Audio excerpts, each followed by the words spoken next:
back with part 3 of the WWE Iceberg, guys. So yeah.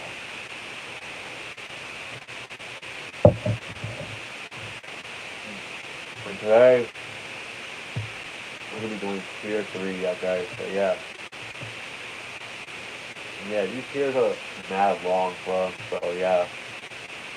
There's a lot of stuff that happened with WWE throughout the decades that it's been around, bro. Anyways, let's go. Repo Man. Repo Man was a character that was portrayed by wrestler Barry Darso, who's best known for being a member of the tag team called Demolition, and he portrayed Demolition Smash. So yeah, when Demolition asked left the company, he would rebrand himself to Repo Man, a character that essentially takes shit, bro. Although there was this one time he took Randy Savage's hat, bro. And another time that he takes $1 million belt and puts it back to the $1 million man, bro. So the character would be short-lived, guys, as Darso will be released with WWF shortly afterwards, bro. Real reason why Bray Wyatt was released, bro. So yeah. I think this refers to the time that he was released in, I think, 2021, where they explained that he was released because of budget cuts, quote-unquote. Even though the WWF was making record profits at the time, bro. Like, you gotta remember, this was during the pandemic, guys, where there weren't that many jobs that were available at the time. So yeah. Some say that the real reason why he got released is because of like creative differences. So yeah. But I don't think this is true. I'm not sure. But WWE claimed that it was budget cuts, guys. So yeah. How greedy WWE was during the early 2020s, bruh. Macho Man Randy Savage hitting in the Royal Rumble 2023. This is referring to a moment at the end of the match when Macho Man Randy Savage tried to pin Yokozuna in the Royal Rumble match, guys. Even though that the rules clearly state that there are no pinfalls and no submissions in the Royal Rumble match, and there's no disqualification, no counts, bro. So yeah. And that the only way to eliminate your opponent is for them to go over the top rope and have both feet hit the floor. And Macho Man made a mistake by hitting Yokozuna.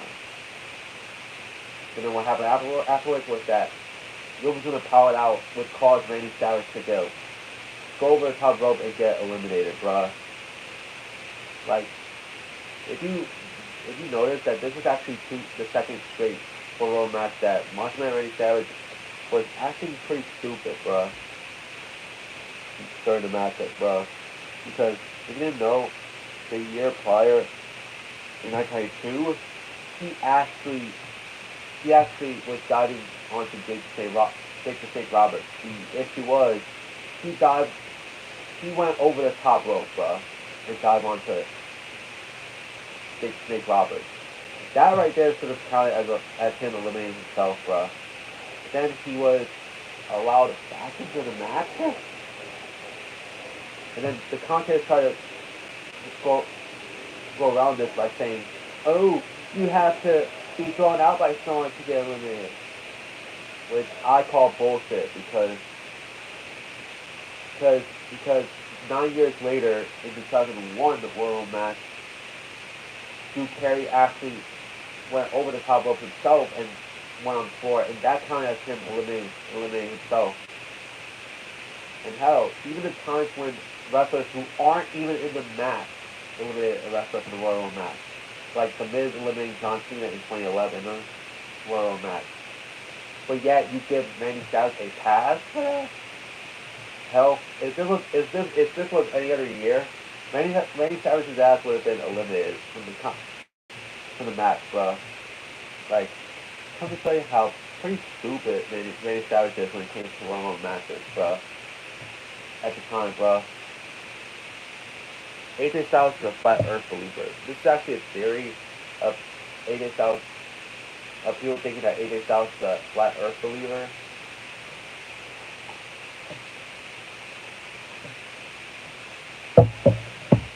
But Styles himself actually debunked it by saying that he's not a flat Earth believer, but he finds the theory interesting, bro. Hell, there was even mention of it on an episode of Pulse and Smash, which was essentially SmackDown's post show, yeah, guys, where Daniel Bryan asks AJ Styles about Styles believing that the Earth is flat, and then AJ Styles was talking about Daniel Bryan's feet being flat, bro. Like, that was kind of crazy, bro. Punk cut this story. I think this also refers to the Pipe Bomb promo from 2011. You know how when CM Punk voices frustration with the company in that Pipe Bomb promo, and then he name drops New Japan Pro Wrestling in Ring of Honor in that promo. And right when he was about to talk about Vince McMahon, his mic was suddenly cut off, bro. So it's not really known what he was going to say about Vince McMahon.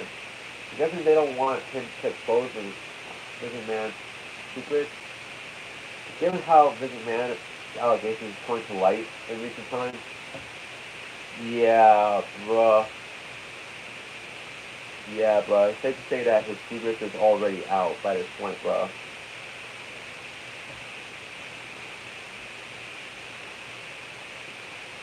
Kane's cape. Now, this is referring to the original idea for the Kane character. The original plan for the Kane character was for him to actually have a cape, yeah, guys. So, yeah. Hell, it's actually seen in some of the concepts. Hell,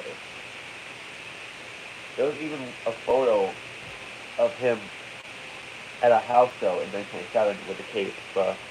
Hell, and even in the original sketch drawings of the Kane character, he was actually supposed to have a cape and no mask, bro. Yep, he wasn't initially meant to have a mask, but initially.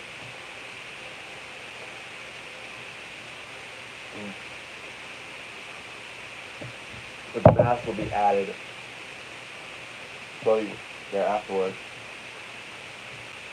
And the cape ended up being cut from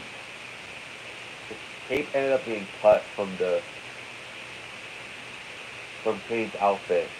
As at the time the WWF was leaning more towards the Attitude Era, and seeing Kane in a cape would have been a bit too cartoony for its time, bro. And this was a photo of Kane with the cape, bro. And that was the only piece of evidence for a while that him with a cape existed. Until later on, where there was footage of Kane making his entrance at a house show with the cape on, bro. So yeah.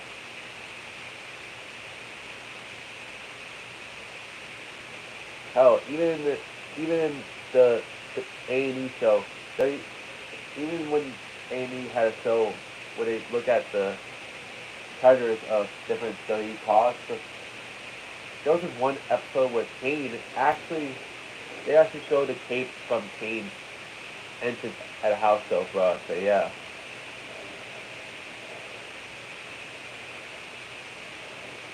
Pretty nice seeing that Kane was wearing the cape again in that one episode, bro. of the show, bro. It's actually a pretty cool piece of trivia you get from the Kane character. So yeah. Though he never wore the cape on television, bro.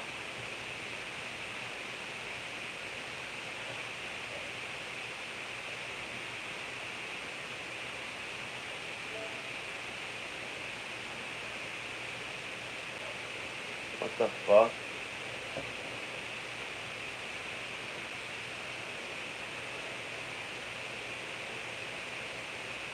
What the hell is going on, bro?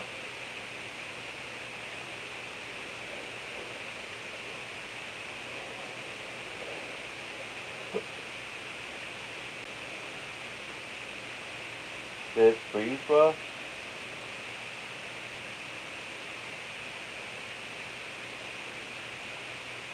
What the hell?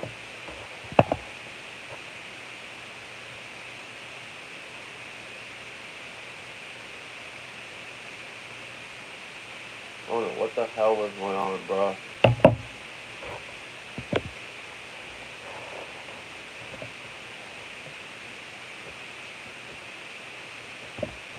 Oh no, bro. Okay. This is like we're suffering from technical difficulties, yeah, guys, right now, bro. So yeah.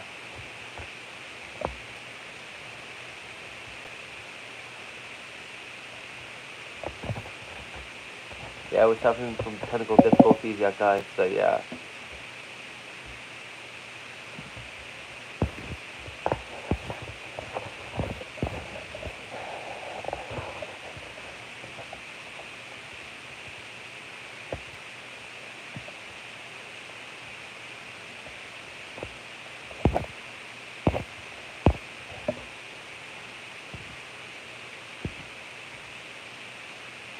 Okay, so let's see if I could try to get this stream back up and running, bro. So yeah.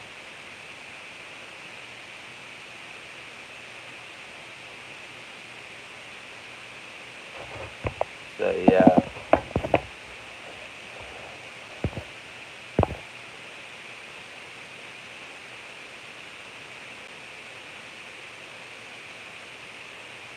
Hold on a second. Let me type up my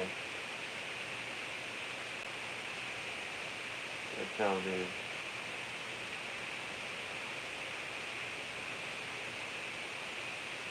Why the fuck does it always go to Viper News instead of Viper News to use that?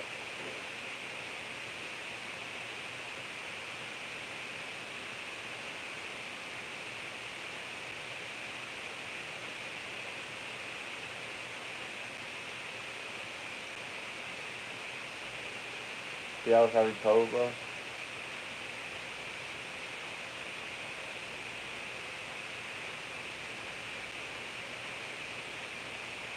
Yeah, I was having trouble, yeah, guys. So yeah.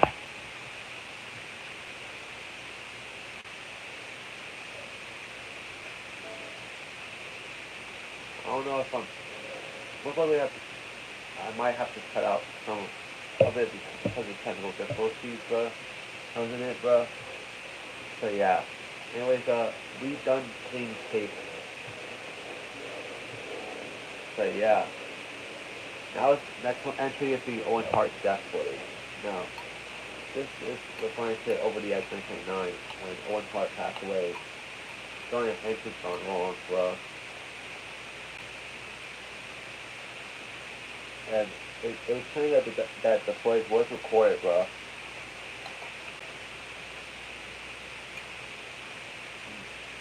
So that it claimed that the footage was recorded, but the thing is that it was thing is that apart from the people that attended, nobody saw the actual footage as WWF not only did they play a pre-tape promo that Blue Blazer cut during the incident, but also the WWF also had the camera away from ringside, so that nobody at home could see Owen Hart's steps. But yeah, as a result, as a result, it rules out the footage of Owen Hart, of anybody having the tape of his death footage on tape, bro. That actually rules out that shit, bro. And the only thing we have of the death footage is actually audio from the Spanish commentary team, bro. So yeah.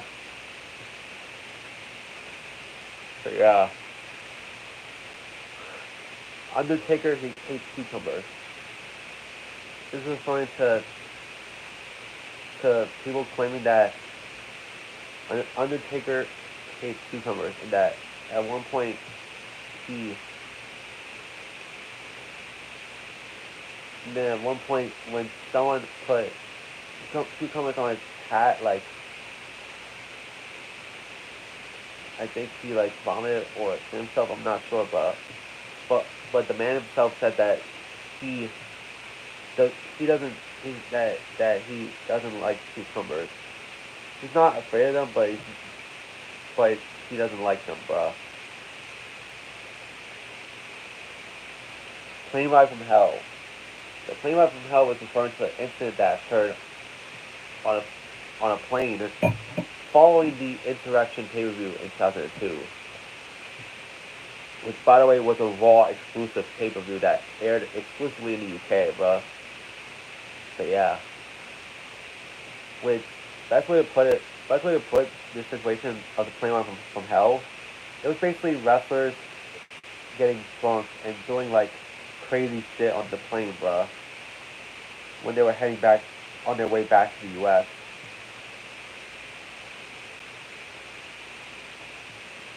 This includes X-Pac. Wait, I think this includes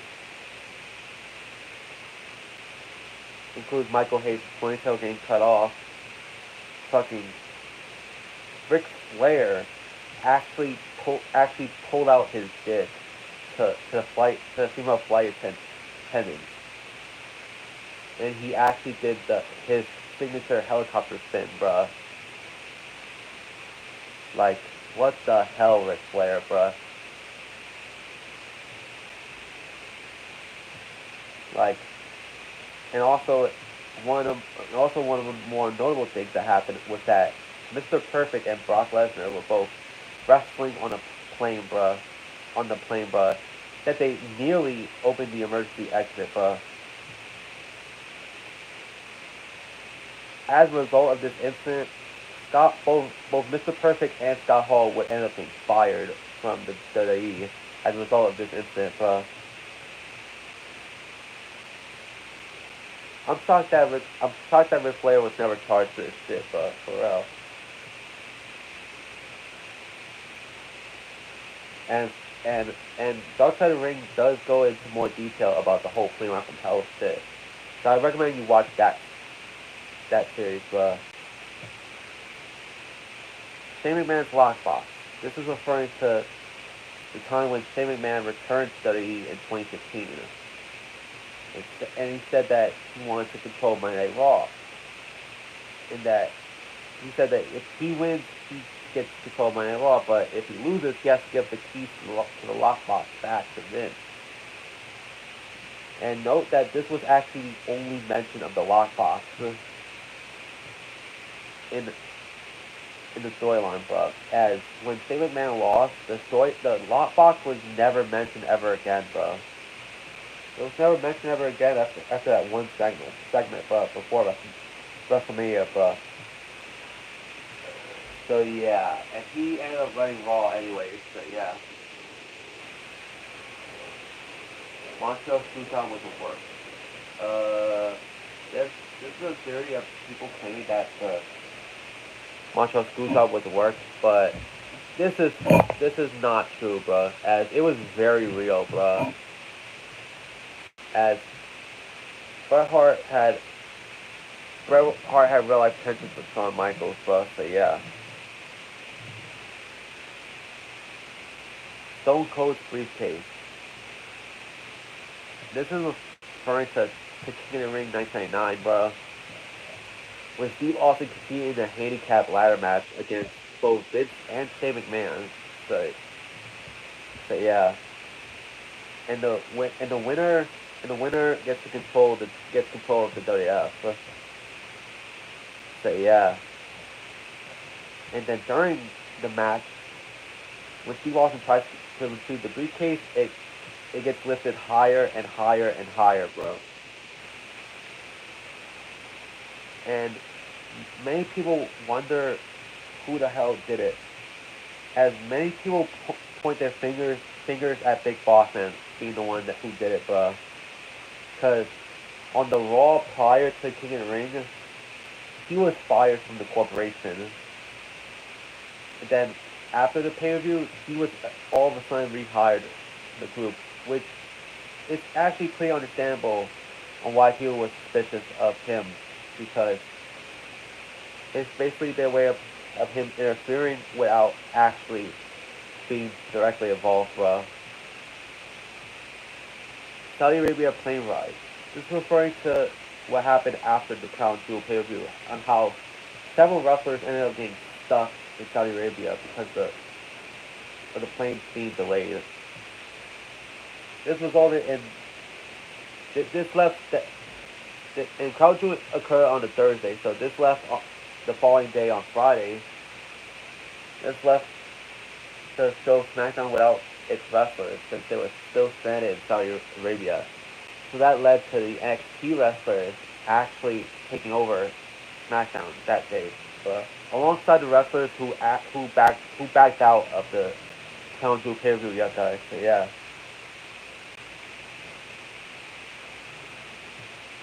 And this also led to that year's Survivor Series being a battle between Raw, SmackDown, and NXT. So yeah.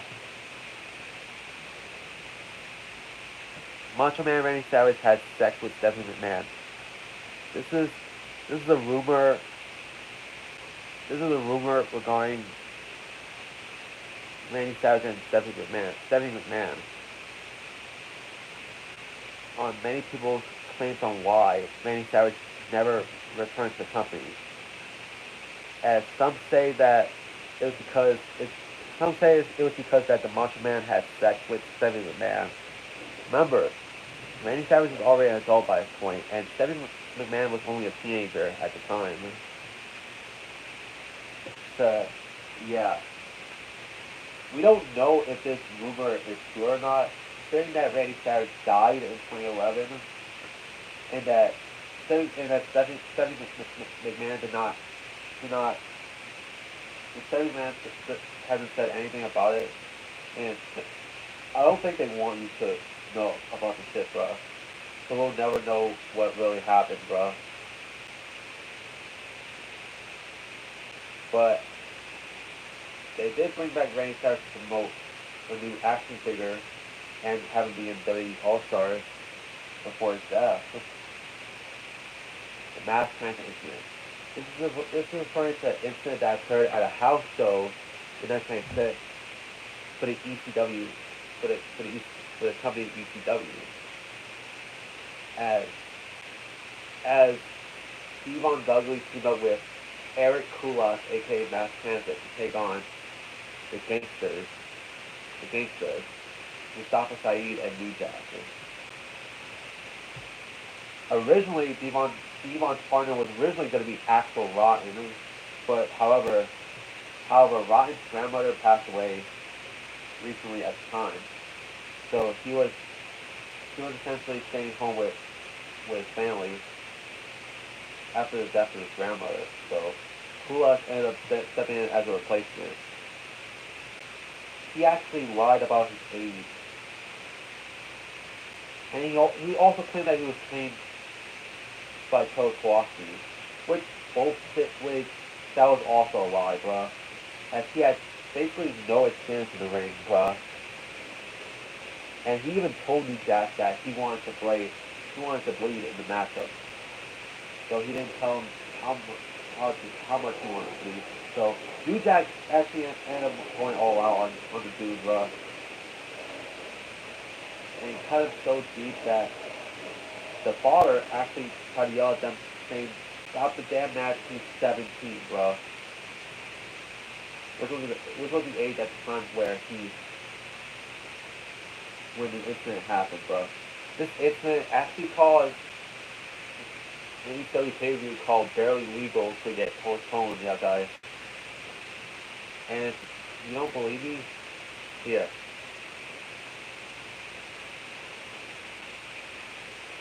Yeah, I'll check for you, bro.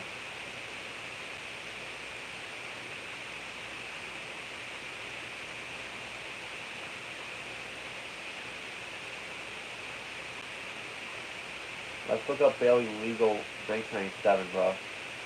And and you probably get what I'm talking about, bro.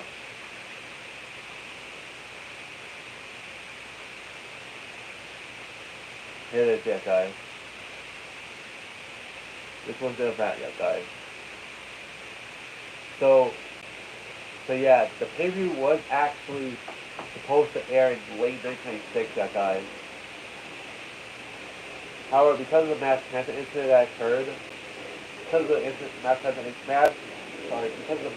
incident that occurred, the pay-per-view providers opted out of airing the pay-per-view, bro. Mainly Request TV, bro, which was a pay-per-view service, bro. So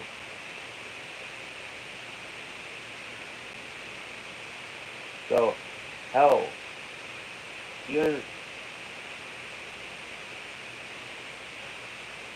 they were actually even in viewers' choice and television opted out of airing the pay-per-view because of the mass transit incident. So yeah.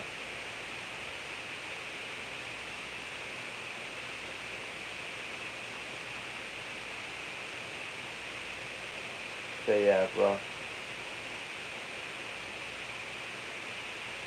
And as a result, Barely Legal ended up taking place in 1997, yeah, guys. In April of 1997.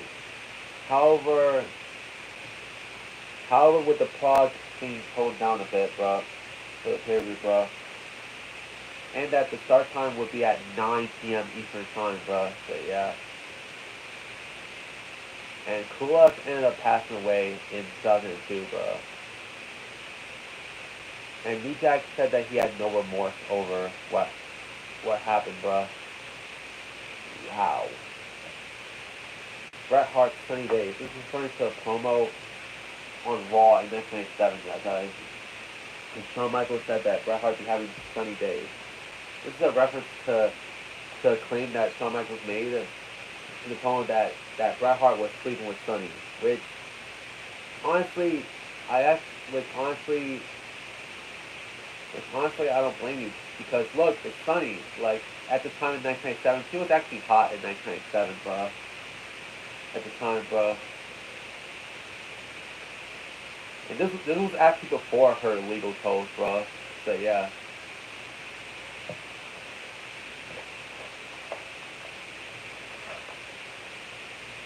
So yeah. And Bret Hart said that he wished he would have done it, bro. So yeah. The Fiend is the man of the woods. This is actually referring to a promo that Bray Wyatt did in 2015, bro. That he introduced us to a character called The Fiend. He claims that he's the man in the woods, bro. This is actually the earliest mention of the Fiend character. This was 4 years before the Fiend would actually become an actual on-screen character on WWE television, yeah, guys. So yeah, which was also portrayed by Bray Wyatt. So yeah, that was actually a pretty cool fact, bro. Undertaker predicts Chris Benoit's death. This is honestly a pretty disturbing coincidence, bro. This occurred in the video game SmackDown vs. Raw 2007, yeah, guys. Which, by the way, turned out to be the last video game appearance of Chris Benoit in general, bro. And I'll tell you why in a sec, bro. So yeah. So during the season mode, there was a feud between Chris Benoit and the Undertaker, as Undertaker be like, he'd be like, your family, that you'll do something pretty heinous, and that the family will have no one to blame but for Chris Benoit himself, or something like that, bro. I forgot the exact words, but I know that this happened in the game, bro. And this game came out in late 2006, yeah, guys. And in June 2007, the Benoit tragedy happened. And this tragedy was also the reason why Benoit was essentially scrubbed from WWE history books, bro. And this is why he would never be inducted into the Hall of Fame. And also the reason why he never made any official appearances in video games ever again, bro. After SmackDown vs. Raw 2007, bro.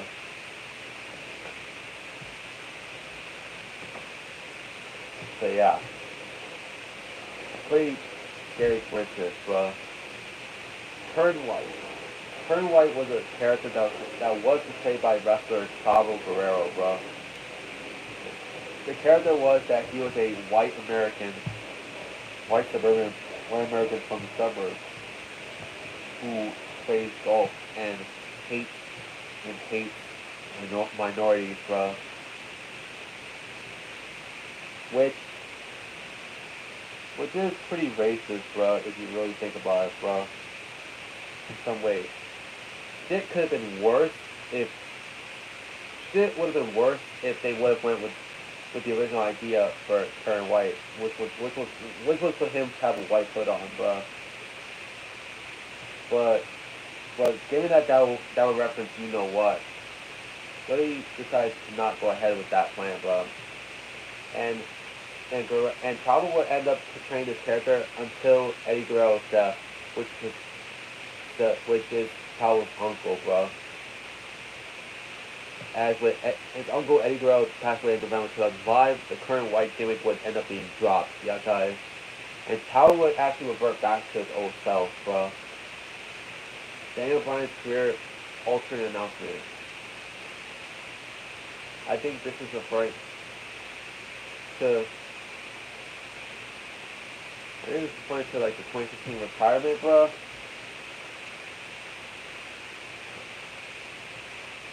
Or at least that's what I think it is. As he retired for the first time in February of 2016, bro. Yeah. He had that speech, bro. Like, correct me if I'm wrong in the chat or in the comments below what this entry means, bro. That's the only thing I can really think of, bro. On top of my head, bro. Jason Snake Roberts, DDT, Hulk Hogan. This is referring to an unaired segment of the Snake Pit, which is a segment hosted by Jason Snake Roberts. And during one of the segments, Jason Snake Roberts DDT Hulk Hogan. The only issue is fans cheered for Roberts, bro, as opposed to Hogan, bro. Who by the way, Jason Snake Roberts was supposed to be a heel at this time, while Hulk Hogan was supposed to be a babyface. This got Vince McMahon pissed, and he decided to just cancel the storyline completely because of it. To this day, the segment is lost media to this day, bro. Neville's Mighty Mouse gimmick. This is referring to the original plans for Neville, bro. Of his character being inspired by Mighty Mouse. Which is a show that Vince McMahon loved. You could kind of tell Vince McMahon was at times out of touch at times, bro. Alexa Bliss Stalker. I'm not sure what this one is, bro. Well, I guessing this is referring to a time when someone was stalking Alexa Bliss. I'm not sure, bruh. Why you did Nettie murder, bruh? Okay, so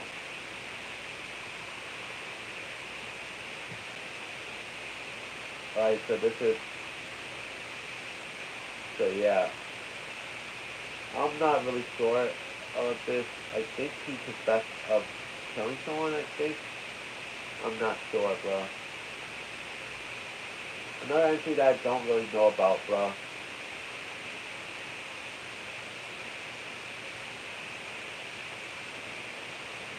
And that he claimed that he murdered someone. And that it was only a wrestling storyline. I'm not so sure, bro. I'm not so fucking sure, bro, about this one, bro.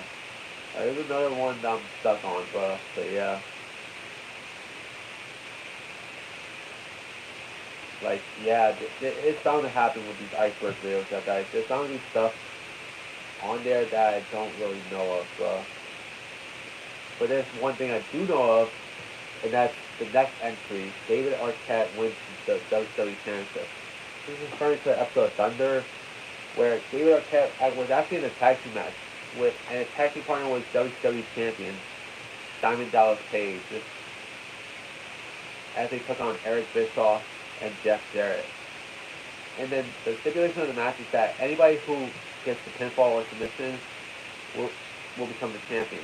And that means anybody. And David Arquette actually won the title, and he was DDP's tag team partner, aka the world champion, bro.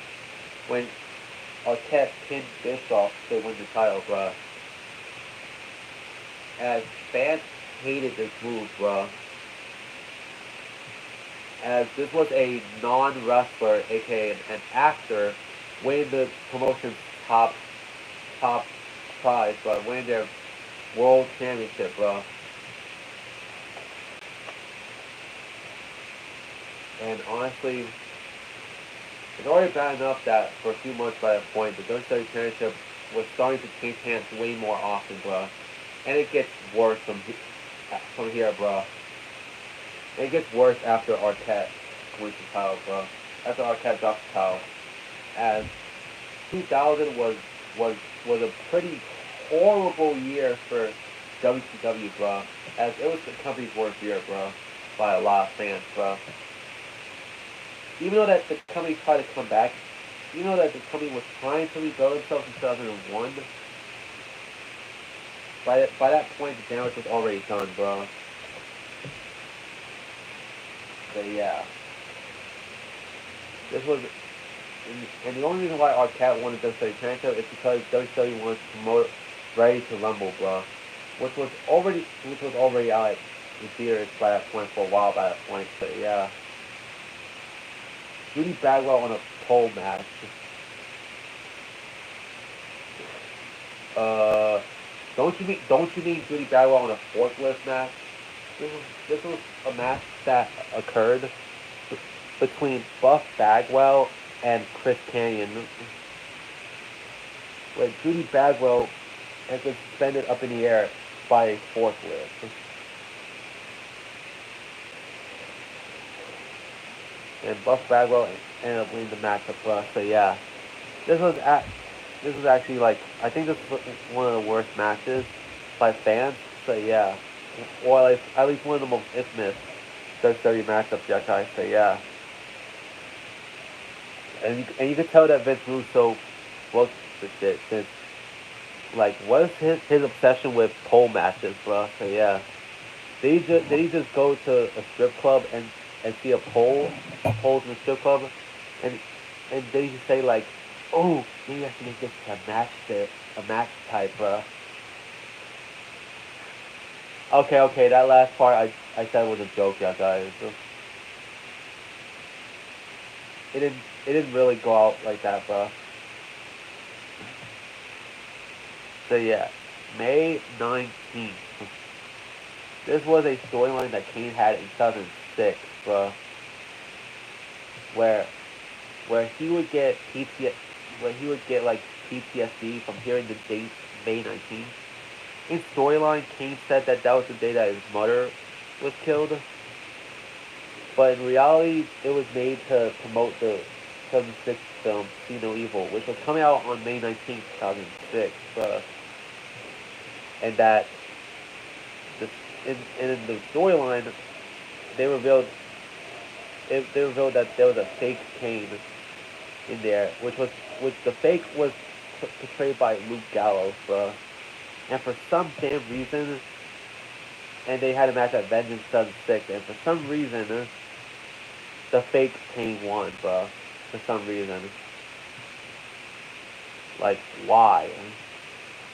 Like, whenever wrestling promotions have the fake versus real storyline, usually the real wrestlers are the ones that go over, and they defeat the imposters, Like, for example, the Undertaker versus Undertaker matchup at SummerSlam 1994. The real one being portrayed by Mark Calloway, the fake one being portrayed by Brian Lee. And Calloway ended up winning that matchup, So, yeah. Like, why in the hell would they book the fake ones go over? And then they just killed off the feud the next night on Raw by having Kane remove the mask of the fake Kane and then throw him out of the building, Like, that was pretty anticlimactic. Sid Vicious breaks his leg. This is referring to the WWE Sid pay-per-view in 2001 in a fatal four-way match where Scott Steiner was defending the title against Jeff Jarrett, Sid Vicious, and a mystery opponent, which during the event is revealed to be Road Warrior Animal. So yeah. And while he was going for a big boot, while Sid Vicious was going for a big boot off the top rope, he ended up literally snapped his leg in half, And the injury looked so gruesome, They did replay it a couple of times during the event itself, but in subsequent airings of the pay-per-view, the subsequent airings for the pay-per-view actually removed this scene, As WCW felt like it was a bit, as both WCW and WWE felt like that the scene was a bit too graphic, So yeah. And it also took it also had to and also Sid had to take 3 years off wrestling because of his injuries, So yeah. But if you wanted to watch the injury for yourself, I would say viewer discretion is advised, because it does contain him literally snapping his leg into two,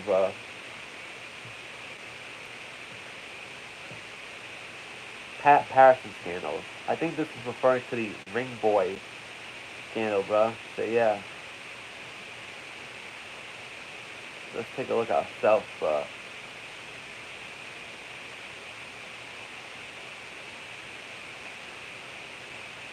This is referring to... I keep forgetting about the whole Ring Boy scandal in the WWE, as Pat Patterson was involved in this shit. It was him and Terry Garvin, So yeah, that was it. And Vince McMahon was involved, So yeah, As as at the time, there was some teenagers that were actually working for the WWF as part of the ring crew. So yeah, and they were assaulted inappropriately by the likes of Garvin and Patterson, So yeah, it's a pretty crazy scandal, And this scandal honestly rarely gets brought up, bro. So yeah, wow. And I'm shocked that Pat Patterson still got into the Hall of Fame even after this whole scandal, bro. So yeah, Mark Jindrak and Evolution. This was referring to a plan that Study had of having Mark Jindrak in the Evolution group. This occurred while this plan occurred because at the time Batista was sitting out was out of action with injury. So yeah, and WWE was actually considering replacing Batista with Mark Jindrak, bro. So yeah, there's there's even footage of.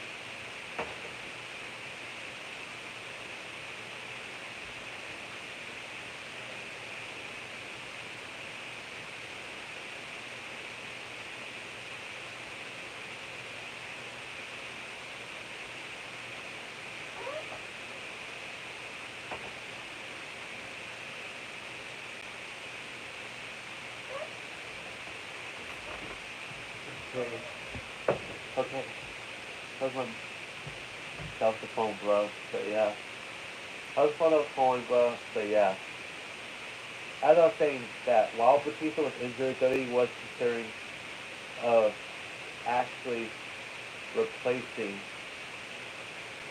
Batista with Mark Jindrak, bro. There was even there was even video package. There was even a video of Jindrak with Evolution, bro. So yeah, like this like this is actually part of the video where Jindrak was initially planned to be in Evolution, and also a footage, and also this is a photo, another photo with Jindrak as a member, bro. However, WWE ended up scrapping the plans of Jindrak being in Evolution as Jindrak's backstage behavior was as his backstage behavior at the time was being was being a terrible influence to Randy Orton, which by the way they were best friends at the time. So which so yeah. So that's the reason why Jindrak was never officially part of Evolution of his because of how immature he was behind the scenes. So yeah.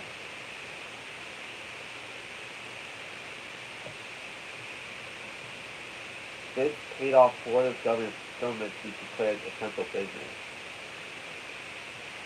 This is referring to like a rumor of Vince McMahon paying off the Florida government to declare themselves essential business because remember at the time of the pandemic, anything that wasn't essential had to be shut down temporarily. So yeah, that goes with like essentially every state in the U.S., bro. So yeah,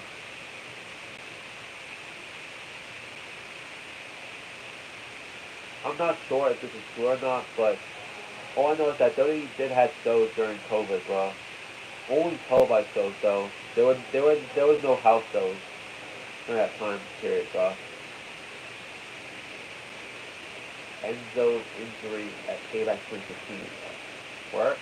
Wait, you got injured?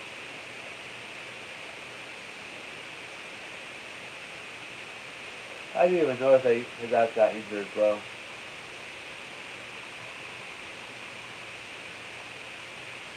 Like, this is referring to injuries that Enzo Amore suffered from at Payback 2016, bro. So yeah. And I honestly never really knew this, bro. Either that or I don't remember, bro. So yeah. And there's some stuff that I don't really remember, bro. Off the top of my head, bro. They'll probably come by Ooh, there you see medical attention, bro. From from more from from more he has had hard hitting hard on the floor, bro. So yeah, I'm not so sure, bro.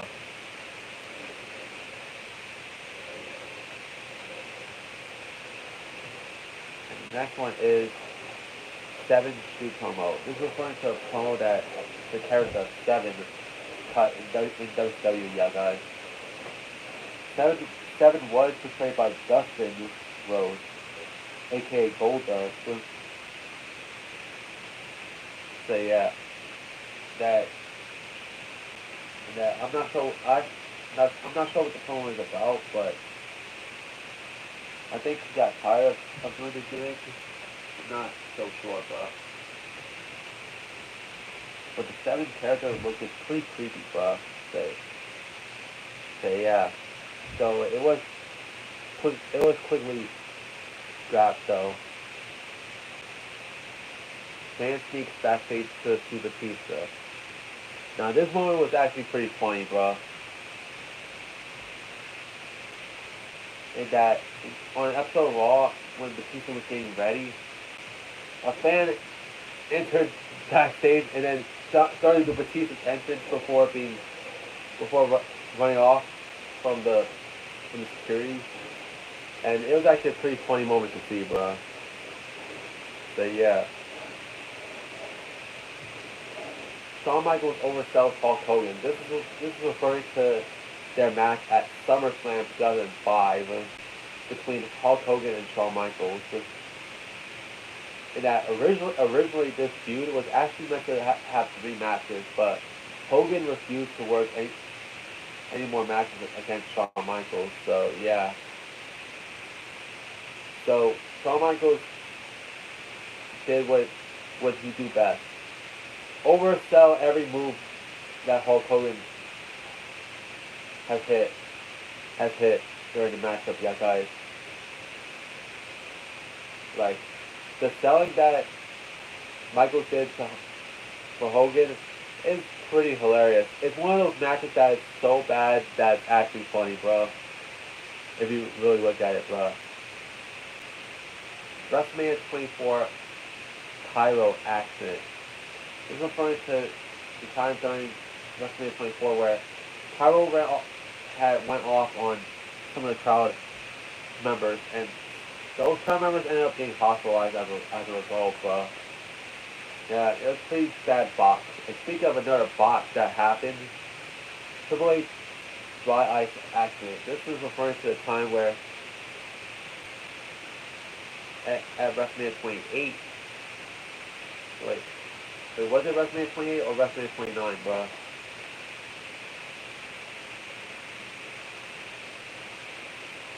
I think it was WrestleMania 29, yeah, guys, that this happened, bro. I don't remember this happening, but I'm having a bit of a Mandela effect, bro.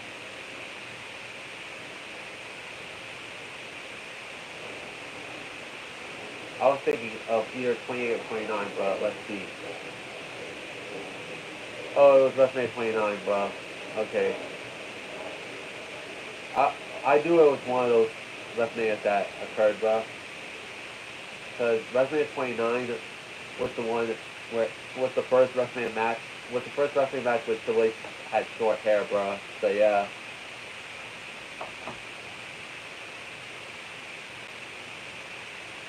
So yeah. And that during the entrance,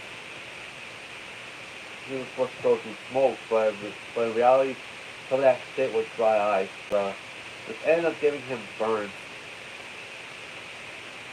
during the entrance. And then he had to wrestle Brock Lesnar with burns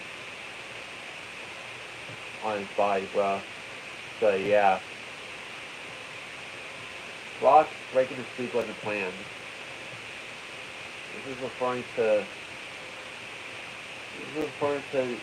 to rumors of people claiming that Brock Lesnar was never meant to break the streak, as they only had to break the streak because Undertaker got injured during the matchup. So yeah, it's pretty crazy if you think about it, bro. So yeah, Eddie Guerrero, Eddie Guerrero versus Shawn Michaels at WrestleMania 22. This was actually a planned matchup for WrestleMania 22, where Eddie Guerrero was going to go one-on-one with Shawn Michaels. However, the match ended up getting scrapped when Eddie Guerrero passed away in November of 2005. So yeah. Grizzly Smith. Grizzly Smith was a wrestler and the father to Jake the Snake Roberts, Sam Houston, and Rock, Rock and Robin, bro.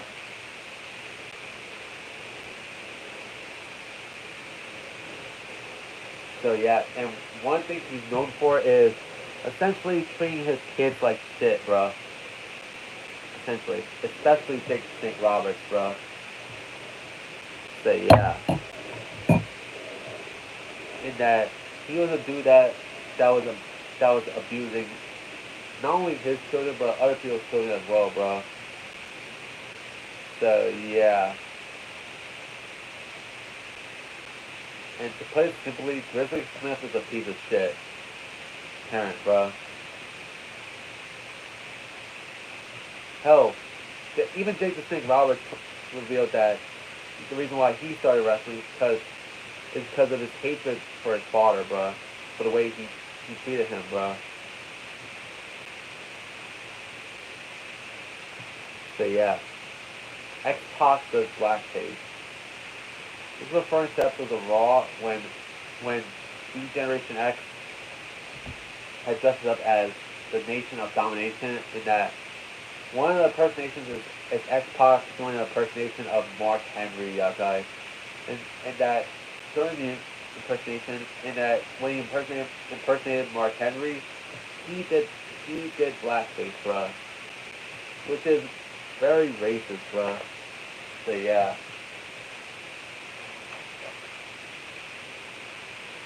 Yeah, that's what happened. $1 Million Mania. This was a this was a segment that occurred on Raw in 2008. As this was a way this was a way to give out money to random WWE fans calling in the show. So the angle ended up ending at the 2008 WWE draft when the set for the $1 Million Mania collapsed onto Vince McMahon, bro. So yeah, Mia Yim Caesar. This is referring to the time on Raw in 2020 where Mia Yim, who was going by the name of Reckoning as part of the group Retribution,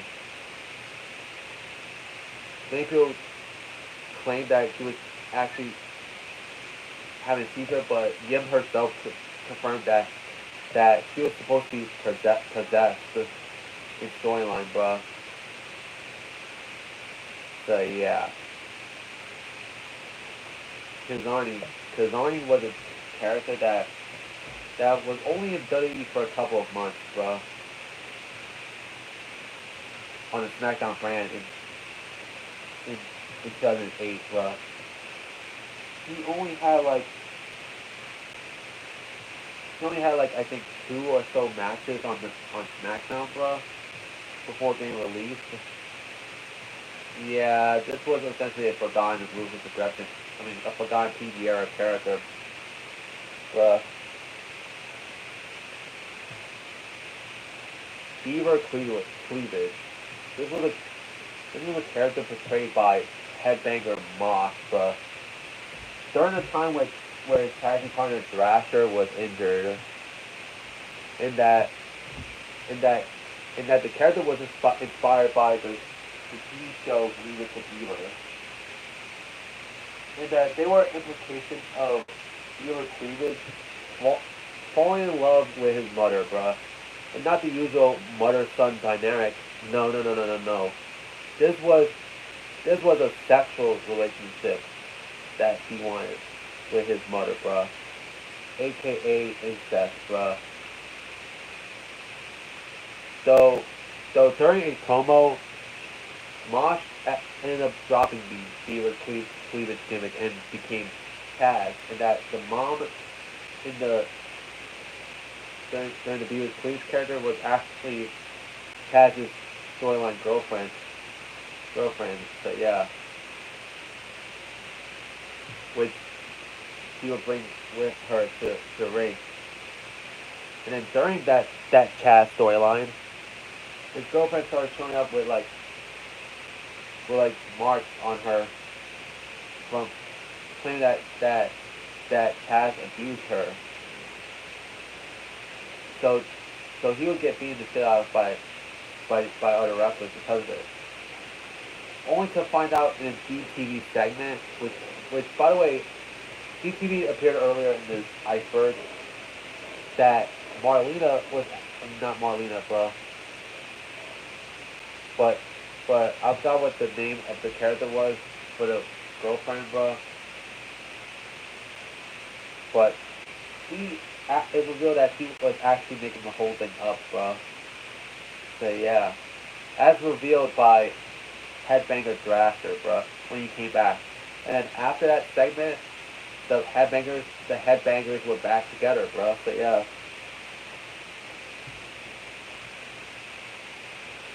Brock Lesnar breaks Hardcore Holly's neck. This occurred in a 2002 episode of SmackDown, y'all guys, when Brock Lesnar was facing off against Hardcore Holly, and that during a powerbomb, Hardcore Holly landed on his neck, injuring his neck, which left him out of action for a year, bro. He would end up returning in late 2003 and started a feud with Brock Lesnar over it. First with a 5v5 matchup where Team Lesnar took on Team Angle, and that during the shit, Hardcore Holly ended up getting himself counted out, bro. So yeah. And then they had a match at Royal Rumble 2004 for the WWE Championship, bro. It's honestly kind of strange seeing Hardcore Holly in a WWE Championship matchup, yeah, guys. So yeah, where Lesnar retained the title, bro. So yeah, Lesnar broke Holly's neck in 2002, bro. Dusty Rhodes' envelope. This is referring to a storyline that has Baby Doll blackmailing Dusty Rhodes with the envelope, bro. And after looking at the envelope, he has the look of concern, bro. As we never got a conclusion to the storyline, as Baby Doll was fired from doing Crockett Promotions for attending WF shows, and guess who she was dating at the time in real life? Yup, Sam Houston, one of Grizzly Smith's kids, bro. But yeah, Daniel Bryan was always medically cleared. This is a theory on why Daniel Bryan retired. In that at the time, every doctor except for WWE's doctors cleared Bryan of competing again, bro. So it makes me wonder why WWE refused to let Daniel Bryan compete.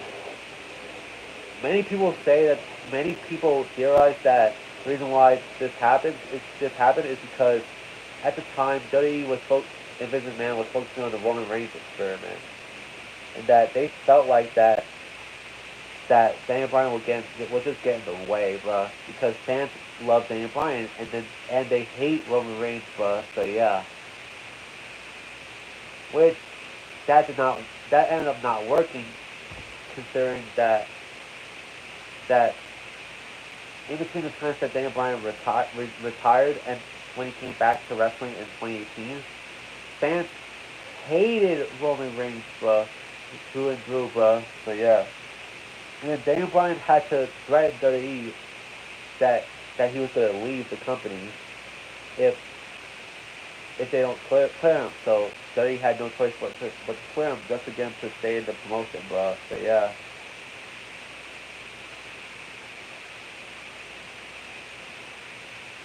like, damn, this is like one more interesting theory that I've seen, bro.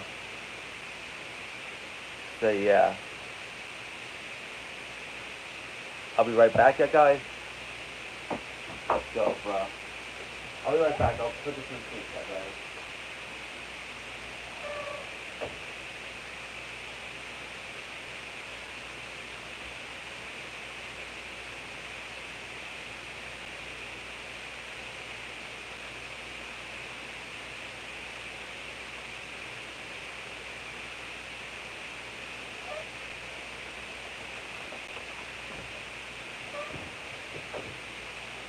Okay, so how about this?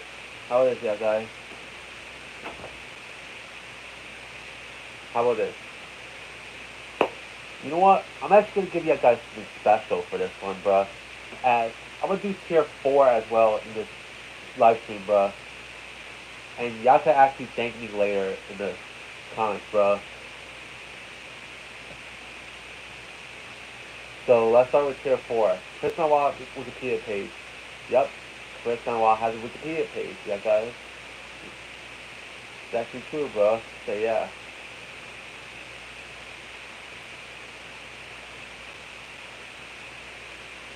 Let's see. Yep, he has a Wikipedia page, yeah, guys. And here it is, yeah, guys. So yeah.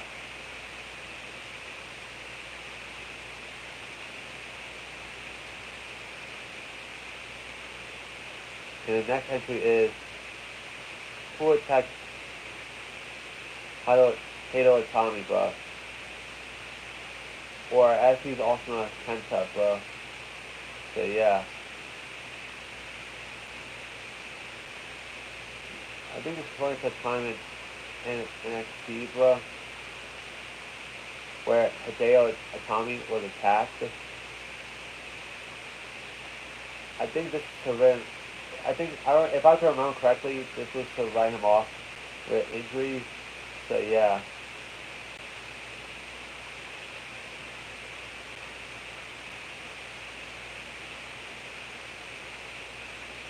As he's attacking the parking lot, but but no one really knows who actually attacked him, bro. So yeah.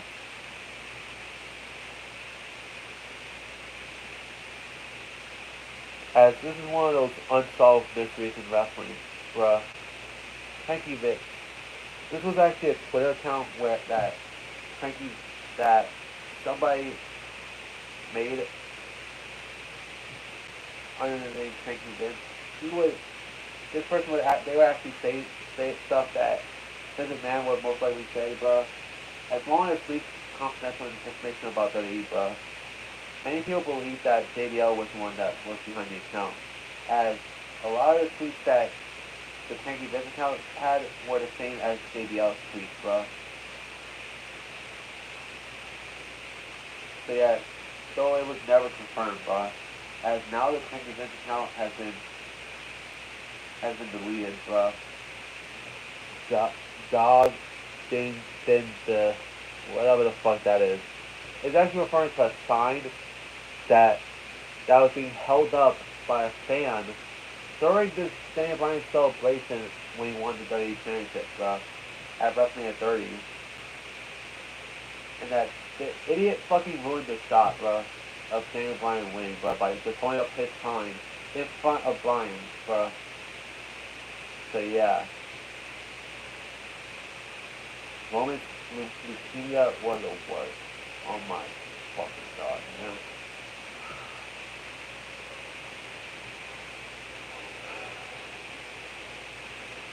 This is referring to 2018 when Roman Reigns had to relinquish the Universal title because of his leukemia, bro. And fans actually cheered for him this night, bro, because he wasn't being shoved down people's throats at the time. That he wasn't being forced to do promos, that forced to do cringy promos and shit like that. He was actually coming out as himself, coming out as Joe Anoa'i, which is his real name, bro.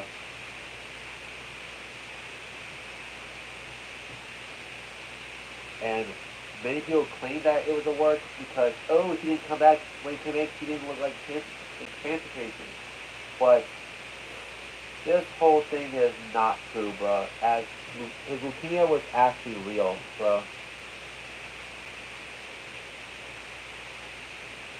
Ross versus D'Lo Brown. This is referring to a match that occurred during a taping of SmackDown in 1999. And during the match, D'Lo Brown ended up botching a powerbomb, which which which actually led to Ross being paralyzed for life, bruh. For life. So, as he never wrestled again. He never walked ever again, let alone wrestle, bro. And he actually passed away recently. I think earlier this year, bro, I think. So yeah, rest in peace to Dross, that guy. As the matchup itself ended up getting cut from that week's SmackDown airing. Obviously because of the injury that occurred during the matchup, bro. And as of now, only photos and a small clip of Dross being stretched out could only be, or the only piece of media that surfaced from the matchup, bro. And that piece of media where he gets taken out on a stretcher was part of the WWE's Don't Try This at Home ads, bro, that would play occasionally, bro. Bruno Sammartino versus orangutan. Wait, this actually happened, bro? Like, I honestly did not know that this happened, bro.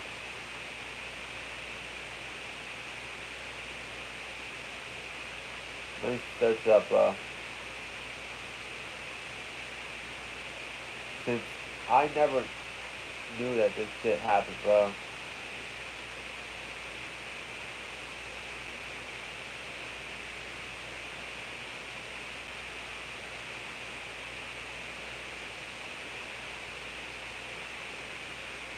I might have spelled orangutan wrong, but this actually happened in 1956, bro. Wow. Wow, that actually happened, bro. In 1956, bro. In Pittsburgh, bro. That I didn't know, bro. 1 second.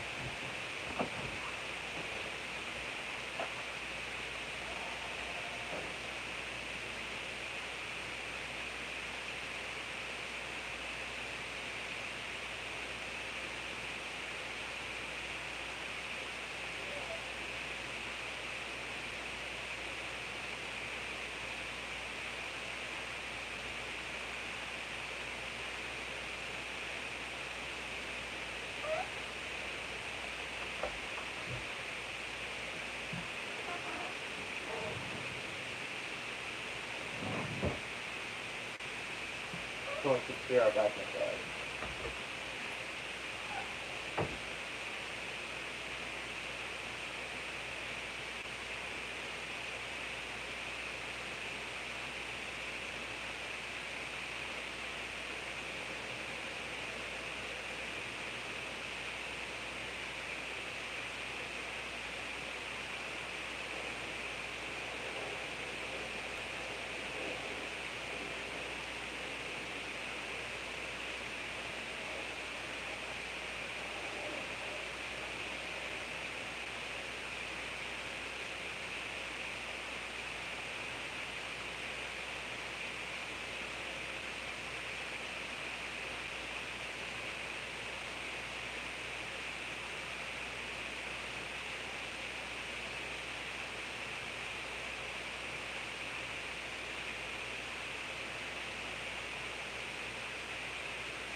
But yeah, good. So yeah.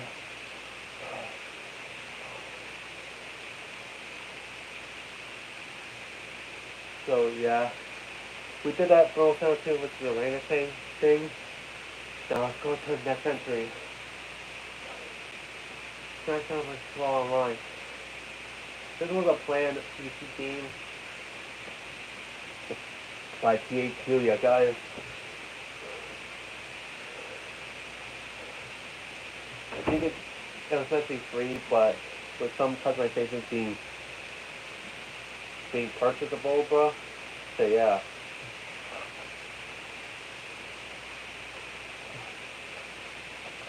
So I went through a couple of name changes. What's leading from SmackDown vs. Raw Online to WWE Online, then back to SmackDown vs. Raw Online. Before it got canceled, yeah guys, alongside Company of Heroes Online. So yeah, it was a canceled online multiplayer game, so yeah. Dolphin 1925. This is referring to a Reddit user. No wait, was it a Reddit user? Yeah, there was a Reddit user who would actually correctly predict several pay-per-views in a row, bruh. Not just one pay-per-view, but multiple in a row, bruh. He claimed that sorry. He did this as a way to rebel against WWE, bruh. Essentially challenging the intelligence of the company, bruh. And after he became popular because of how he correctly predicted the events, he started to get the events wrong after a bit, bruh. And then he ended up leaving, bruh. As a result, bruh. It's unknown who Dolphin 1925 is, bruh. This man sent Vince Russo to sabotage WCW, bruh. This is a theory that people have when it came to Vince Russo going to WCW, and that WCW was already in bad state when Russo went to WCW, and that he kind of made the shit worse, bruh, by his bad booking, bruh, by the bad booking, bruh. So yeah. Yeah, the WF was actually going well when Russo was in WF. But when he was in WCW, he made WCW worse, bruh. I get what they're going with this theory, but I'm not sure if this is true or not. Psycho 6 Squirrel. Yep, he had a pet squirrel, bro. Who at one point bit his ass, and then he had to get rabies shots to prevent him from getting rabies, bro. So yeah. WrestleMania 36 Ultimate Ending. This is referring to the fact that there was multiple endings to several matches in WrestleMania 36. Remember, this was the first pay-per-view to occur during the pandemic, yeah guys. So yeah. And yeah, sorry. Yeah, this was a great show, yeah guys. The reason why they did the alternate ending is to avoid fans from spoiling the results of WrestleMania, but since that year's WrestleMania was also taped as well, bruh. So yeah. Vince McMahon and Shawn Michaels were lovers? Like what?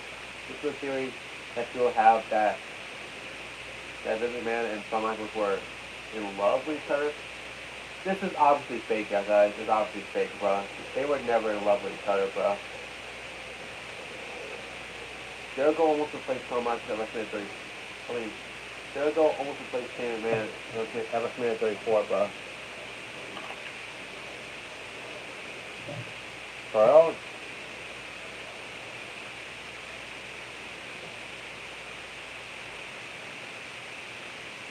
Hold on a second, I'm eating apple, bro.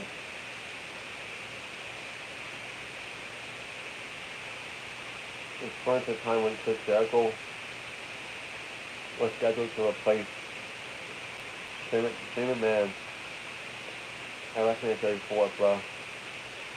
This ended up never happening as as McMahon ended up like to face off and ended up teaming up with Daniel Bryan to take on Kevin Owens and Sami Zayn. Bro, so yeah.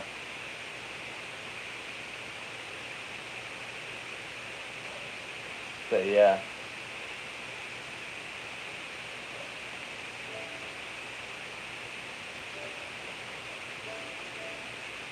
But luckily shit went as planned, bro. Luckily, bro.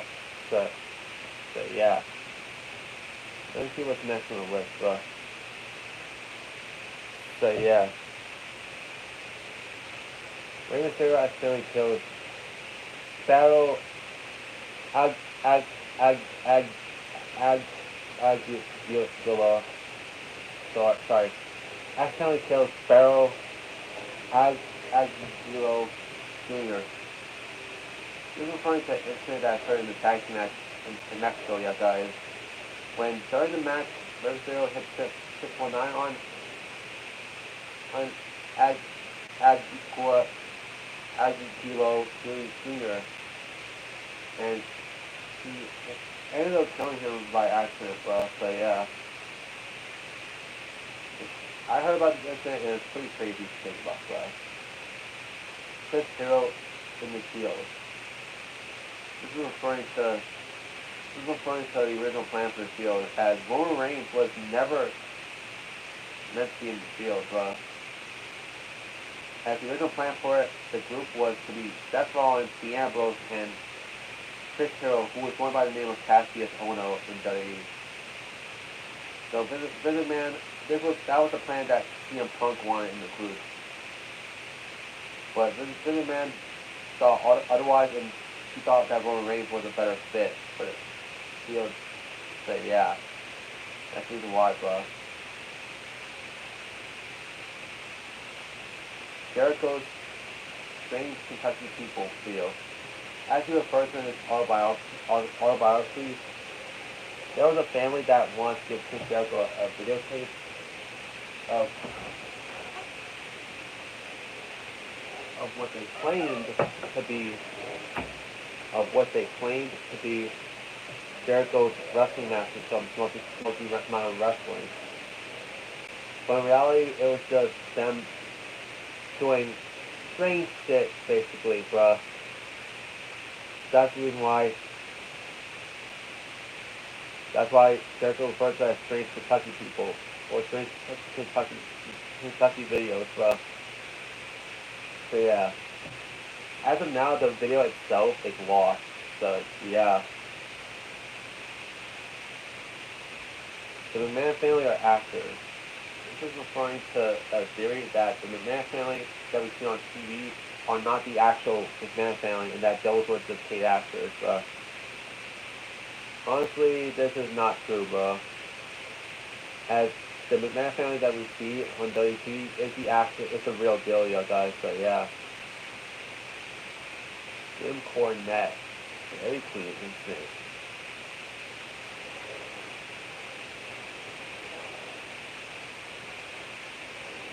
He's referring to an incident that occurred at Dairy Queen regarding wrestling manager Jim Cornette, bro. So yeah.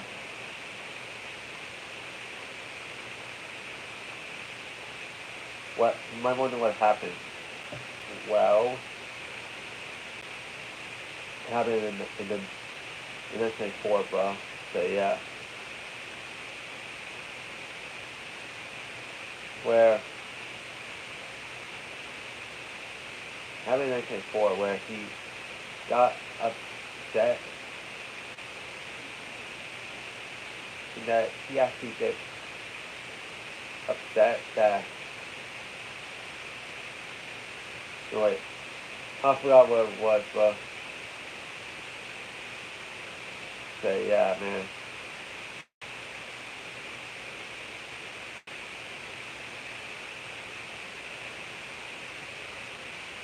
I guess that Jim Cornette got upset because the food that they had, that the food wasn't coming in after a while, bro. So yeah, I don't really know much about this incident, but that's what happened. So yeah, Lex Luger killed Miss Elizabeth. It's a theory that people have that Lex Luger was the one that was responsible behind Miss Elizabeth's death, bro. And if you really think about it, it does have hints in it because because their because their relation because Miss Elizabeth's relationship with Lex Luger is actually worse than the one that he had with Randy Savage, bro. Even though Randy Savage was a bit overprotective over Miss Elizabeth, you can clearly see that they love each other in some way, bro. Same cannot be said for her relationship with Lex Luger, bro. As it revolves about alcohol, drugs, and lots of fighting, bro. So yeah,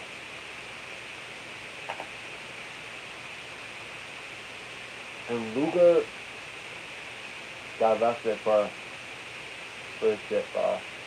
For drugging Miss Elizabeth just well. And then she ended up overdosing in 2003 and passing away. So yeah. So so so it's unknown if Luger really did kill Miss Elizabeth, but I think he played a part in her death in some way, bro. Shawn Michaels' back injury wasn't that serious, bro. He's referring to a theory of people saying that the back injury that Shawn Michaels had at Royal Rumble 1998 wasn't all that serious. There's that, there's that, you know that he was forced to go ahead with WrestleMania 14 matchup. Afterwards, he retired for 4 years, bro. And they don't say that it wasn't serious because when he came back in SummerSlam 2002, he was his back essentially healed magically, bro. So yeah, wow, that was crazy, bro. But I'm not sure if that was the case. Since since since 4 years is a wow. It's a kind of wow for somebody to recover from injury, bro. So yeah, maybe it might have been serious back in '98, and that in 2002 it wasn't as serious as it was when it first happened. Probably CM Punk shitted himself on SmackDown, bro. This is a this is referring to a time. This is referring to an incident where CM Punk accidentally shitted himself on SmackDown,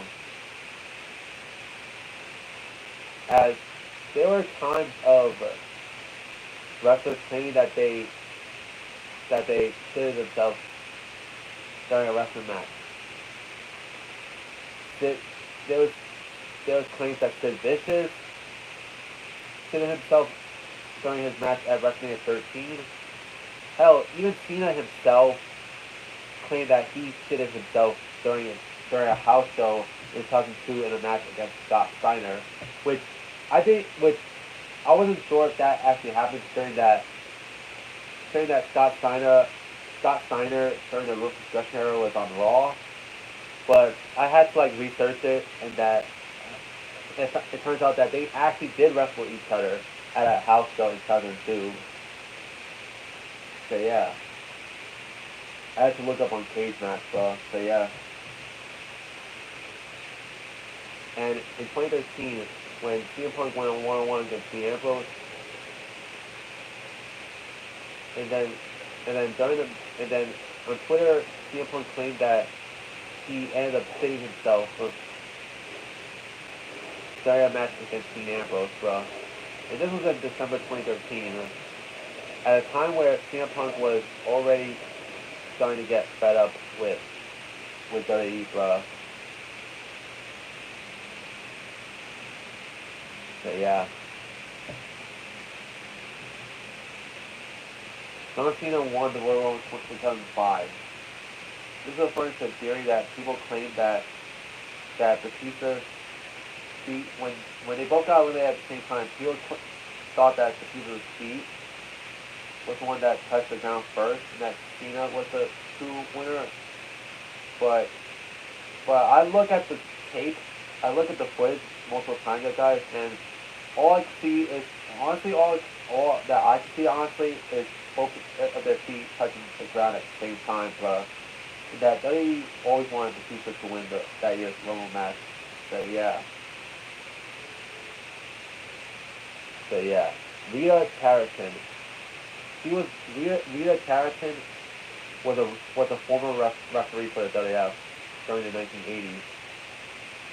And that during the shit, he would this man would have would ask for sexual favors from Tarleton herself, bruh, which she declined, bruh,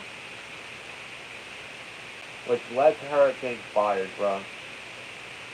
And then she tried to speak out against this man about him FAing her, bruh. And Steven went on the Dorado Rivera show to voice what happened to the WWF. So yeah. And since these incidents happened, she was essentially never mentioned by WWE ever again, bruh. And that they essentially erased her from history, and then they claimed that Jessica Carr was the first female referee for the WWE, which is obviously not true, considering that Rita Tarleton was the first female referee for WWE in the 1980s. So because of the shit that was going on between her and Vince, yeah. Kane the Undertaker. It's referring to the early televised matches that the Undertaker had in 1990, bro. So yeah, because gotta remember the schedule for episodes of shows at the time was actually different compared to now. See how now the shows are live nowadays, usually? Well, in the 90s, shows were taped. Most of their shows were taped at the time in the 90s. So the early Undertaker matches that aired on TV on shows like Wrestling Challenge or Superstars occurred days prior to Survivor Series 1990, bro. As he was using the name Kane Undertaker, bro. Before it was shortened to The Undertaker at Survivor Series 1990, bro. So yeah. The Kane name would later be used by Glenn Jacobs in 1997, yeah, guys. So yeah.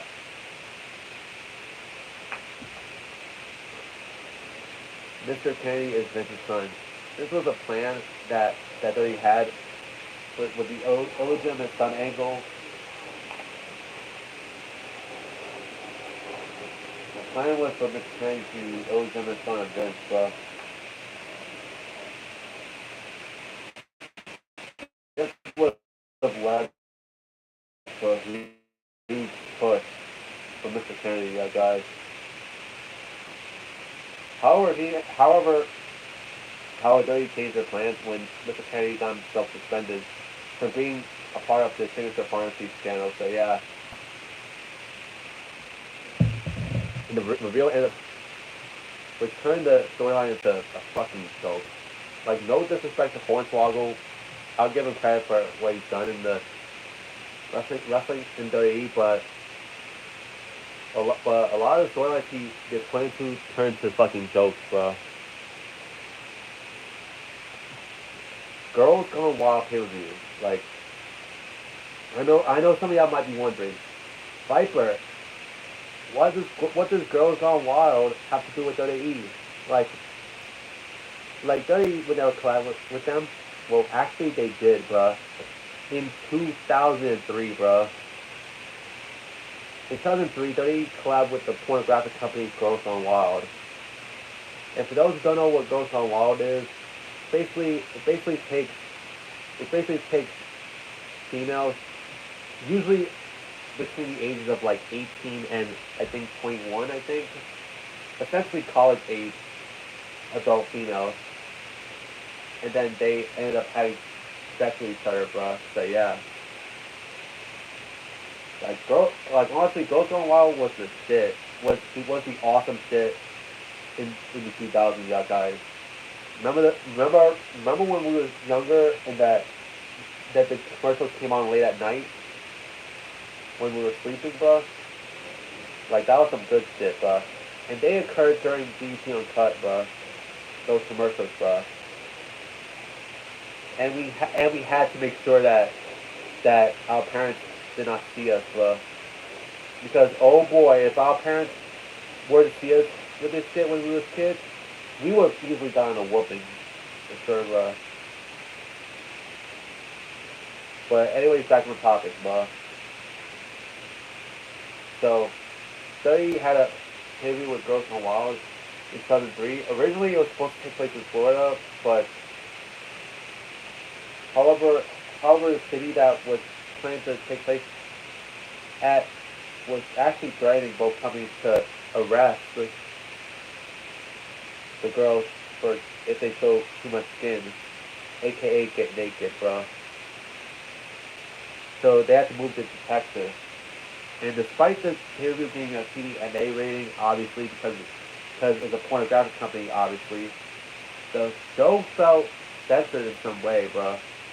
As right when the fun was about to begin, as in right when they was about to have a shit ton of fun getting naked, Jonathan Coachman would often stop them from doing it, bro. Like nigga. It's a TVMA show, and on top of that, it's Girls Gone Wild. What the fuck do you expect, Coach, bro?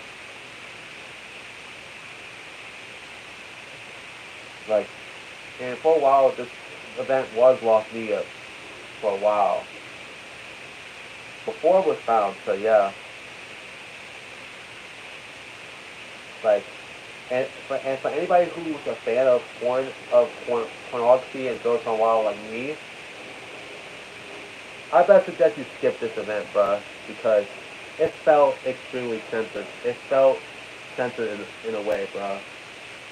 You know that Girls Gone Wild is supposed to be uncensored, bruh. So yeah. Study owns AEW.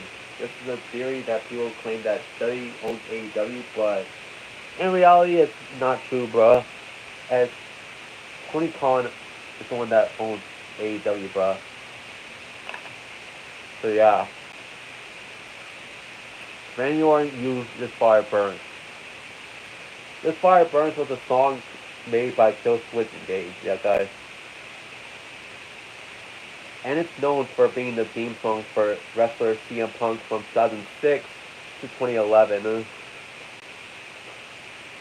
But before CM Punk made his main roster debut on the ECW brand in 2006, WWE had used the theme song twice before Punk's debut on the main roster. Once for Randy Orton in March 2006 on an episode of SmackDown, and also for the pay-per-view Judgment Day 2006, which was a SmackDown exclusive event. So yeah. So honestly, the theme song does not fit Randy Orton in my eyes, as is more fitting for CM Punk than Randy Orton, bro. So yeah. Shelton Benjamin thinking. What is he thinking? I'm not sure, and I'm not sure what this is referring to. I guess it's first him thinking. Like I'm honestly not sure, bro. What he's thinking about, bro. Like I don't even know why this entry is on the iceberg, bro. Hell, for some of the entries, I don't even know why some of the entries is on an iceberg, bro. Well, some I get, like Girls Gone Wild pay-per-view, or the Dusty Rhodes envelope ship, that is shit related to wrestling, bro, in some way, bro.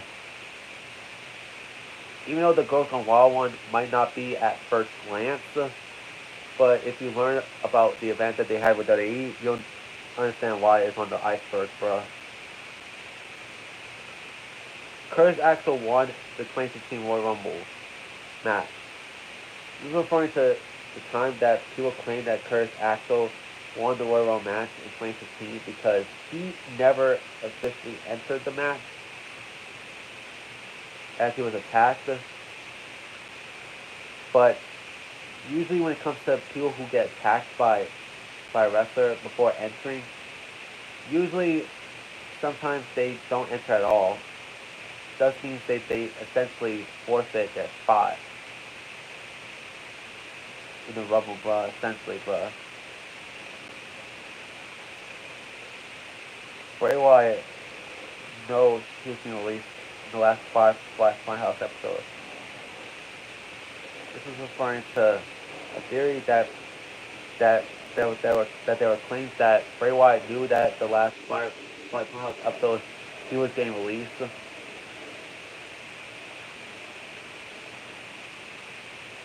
So honestly, I'm not sure. I don't think this is true, bro. So yeah, Super Shockmaster. This was a character that was also played by Fred Ottman, aka Typhoon, aka Tugboat, bro. As remember the Shockmaster gimmick that had a terrible debut where he tripped on a piece of wood and had his Stormtrooper helmet fall off his head? Well, yeah.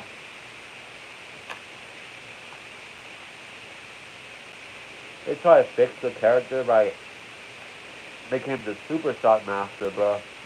A masked wrestler who was in storyline, the Shockmaster's uncle in storyline, bro. But in reality, it's the same person portraying both characters, bro. So yeah. Super short-lived. Mordecai.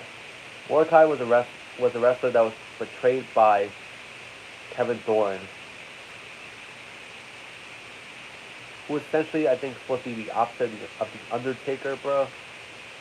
Who punishes people for their sins. I don't know.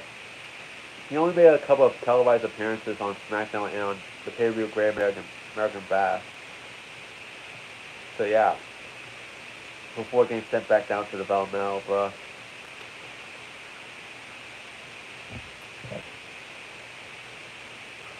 Ric Flair tells Natalya to off herself, bro.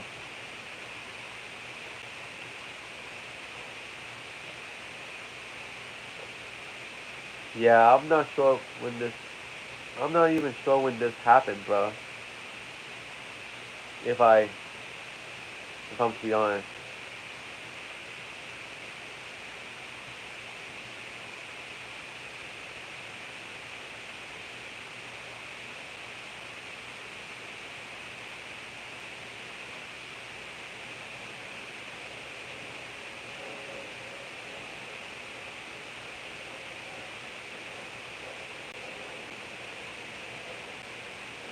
I have to literally search it up right now, bro.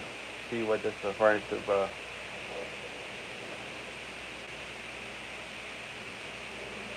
Oh, this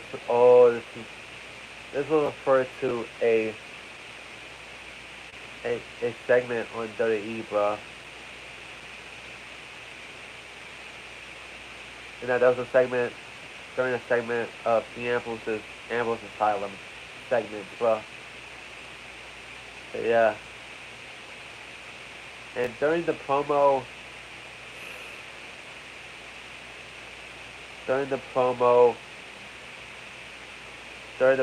Ric Flair tells Natalya to off herself, bruh.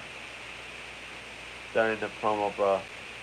As Flair ended up getting backlash because of it, bruh. So yeah.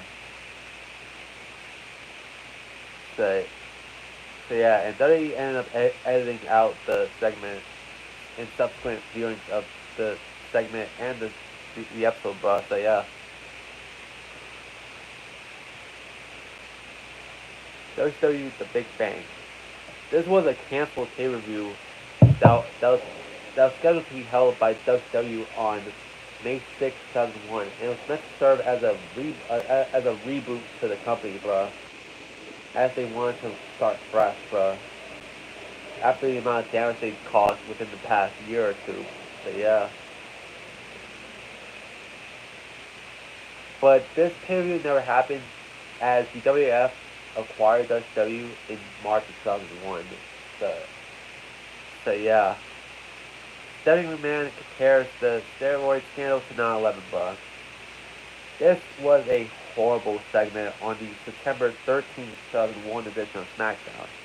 As as you may know, SmackDown was taped at the time, and that originally the episode was going to be taped on September 11th, but because of the attack that occurred earlier that morning, WWE decided to postpone the event and decided to make the September 13th episode of SmackDown a live episode, bro.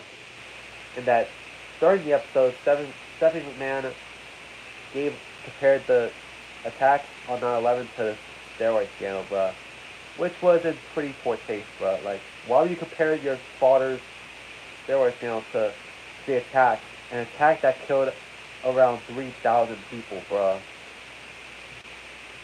So yeah.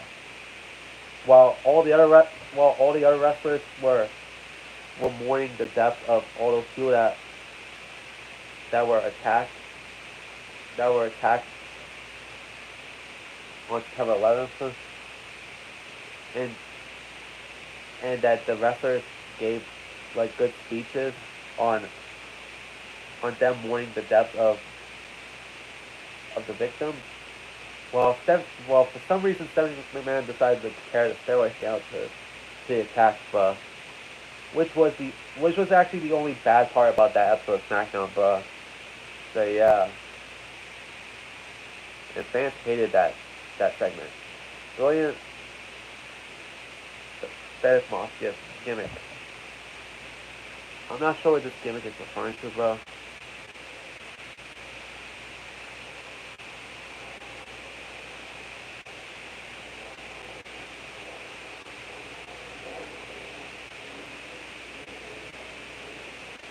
Brilliant.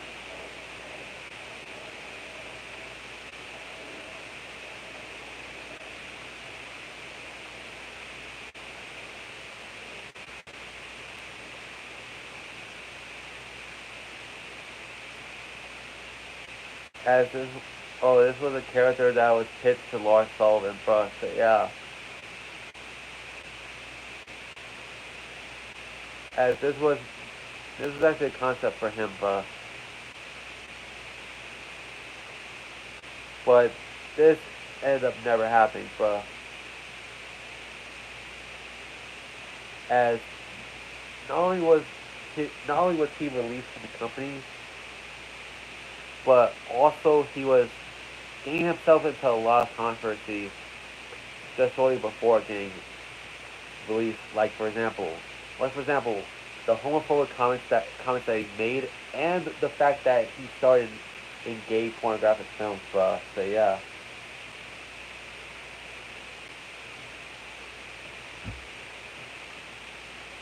So yeah, Big Show's death hoax. I'm not sure what this is referring to, but I guess this was a rumor that people thought that Big Show died, but in reality, he's still alive to this very day, bro. Vince McMahon is going blind. I'm not really sure what this is about, as he's not blind, bro. I'm not very sure, bro. And that's it for tier 3 and 4, bro. I actually gave you 2 tiers in one video, yeah, guys. But tier 5 is going to be next episode, yeah, guys. So yeah. So see you guys next time. Brian from TV sign off.